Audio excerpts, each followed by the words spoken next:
ආයුබෝවන් මාසික ඔසප් වීම ගොඩක් දෙනෙක්ට සාමාන්‍ය දෙයක් වුණාට ජීව විද්‍යාත්මකව බැලුවොත් මේක ලොකු අභිරහසක්.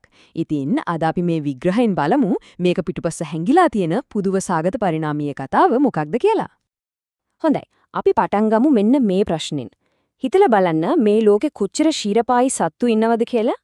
ඒත් ඇයි මේ සත්තු අතරින් අතේ ඇඟිලි ගානකට විතරක් ඔසප් වීම සිද්ධ වෙන්නේ? ඔන්න ඕක තමයි අපි අද විසඳන්න යන ප්‍රධානම ප්‍රහේලිකාව. ඇත්තටම මේක හරිම සුවිශේෂී කණ්ඩායමක්. බලන්නකෝ වඳුරන්, වානරයන්, වවුලන්, ඊට පස්සේ අපි මිනිස්සු. සමහර විට හොඩවල් මියන් කියන සත්තුත් මේකට අයිති කියලා කියනවා.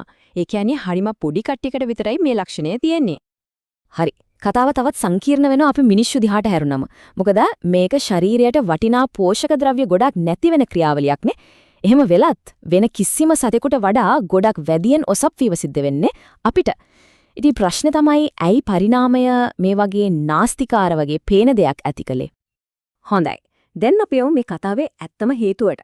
මේකට උත්තරය හැංගිලා තියෙන්නේ ගර්භණී කාලය ඇතුළේ සිද්ධ වෙන අපි කවදාවත් හිතපු නැති විදිහේ ගැටුමක් ඇතුළේ. අපි සාමාන්‍යයෙන් හිතන්නේ ගර්භණී කාලය කියන්නේ මවයි දරුවයි අතර තියෙන හරිම සුන්දර සම්බන්ධයක් කියලා.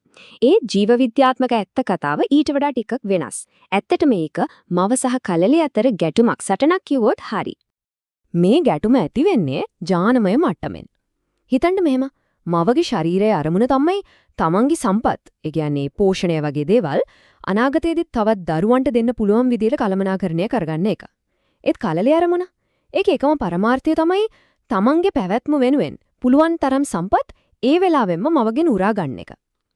ඉතින් මේක හරියට ගර්භාෂය ඇතුලේ සිද්ධ වෙන කඹ ඇදිල්ලක් වගේ. ඉතින් මේ සම්පත් වෙනුවෙන් කරන සටනේ ප්‍රධානම ක්‍රීඩකයා තමයි වැදෑමහා. ඒක කලලයට පෝෂණය දෙන ජීවන නාලිකාව විතරක් නෙවෙයි. ඒක හරියට මවගේ ශරීරය පාලනය කරන්න කලලය පාවිච්චි කරන ආයුධයක් වගේ. මෙන්න මෙතන තමයි ලොකුම වෙනස තිරෙන්නේ. බලන්න ගොඩක් ක්ෂීරපායින්ගේ වැදෑමහක් තිරෙන්නේ මවගේ සෛල වලින් හැදුණු බාධකයකට එහා පැත්තෙන්. ඒ කියන්නේ පෝෂණය පාලනය කරන්නේ අම්මා. හැබැයි මිනිස්සු වගේ ඔසප් වෙන සතුන්ගේ කතාව සම්පූර්ණයෙන්ම වෙනස්. එයාලගේ වැදෑමහා කෙලින්ම මවගේ රුධිර නාලිකා පද්ධතියම ආක්‍රමණය කරනවා. ඒ කියන්නේ කෙලින්ම ලේ සැපීමට සම්බන්ධ වෙනවා. ඉතින් මේ විදිහට කෙලින්ම ලේ වලට සම්බන්ධ වුණාම කලලයට පුදුම බලයක් ලැබෙනවා මවගේ ශරීරය පාලනය කරන්න.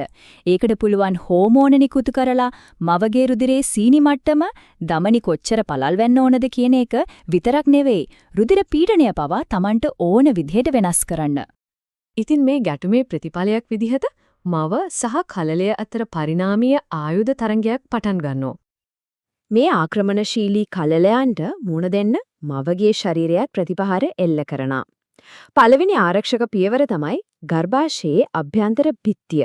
අපි එන්ඩෝමීට්‍රියම් කියලා කියන්නේ ඒක හරිම ශක්තිමත් කලලයකට ලීසියෙන් තැන්පත් වෙන්න බැරි තැනක් බවට පත් කරන එක. මේක වැඩ කරන්නේ චක්‍රයක් විදිහට. හිතන්න කලලයන් තැන්පත් වෙන්න තවත් ආක්‍රමණශීලී වෙනවා. ඊට පස්සේ මවගේ ගර්භාෂය බිත්තිය ඊටත් වඩා ඝන ඊටත් වඩා ශක්තිමත් වෙනවා. මේ නිසා මේ අමාරු බාධකය පහු කරලා තැන්පත් වෙන්න පුළුවන් වෙන්නේ නිරෝගීම ශක්තිමත්ම කලලයන්ට විතරයි. මේ චක්‍රය පරම්පරාවෙන් පරම්පරාවට තවත් තීව්‍ර වෙනවා. මවගේ පැත්තෙන් බැලුවොත් මේක ලොකු අවදානමක්.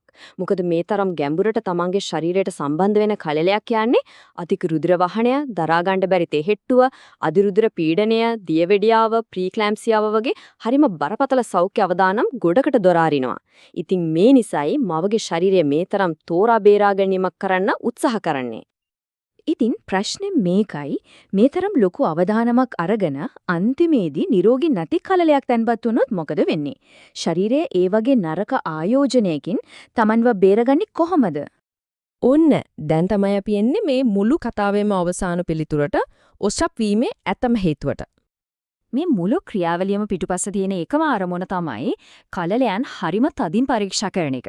නිරෝගීම ශක්තිමත්ම කලලයට විතරයි ඇතුළට ඇවිත් තැන්පත් වෙන්න අවස්ථාව ලැබෙන්නේ. ඉතින් මොන්න උත්තනට තමයි ඔසප් වීම කියන දේ එන්නේ.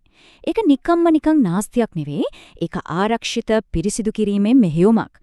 සංසේචනයේ නොවු බිත්තරයක් හරි නැත්නම් ජීවත් වෙන්න තරම් ශක්තියක් නැති දුර්වල කලලයක් හරි තියෙනවනම් ඒ ඔක්කොම එක ගර්භාෂයේ සම්පූර්ණ අභ්‍යන්තර ස්තරයම ඉවත් කරලා දාන ක්‍රියාවලිය තමයි මේ. හරි මේක ටිකක් දරුණු විසඳුමක් වගේ පේන්න පුළුවන්. ඒත් ඒක පිටුපස්සේ තියෙන තර්කය හරිව සරලයි.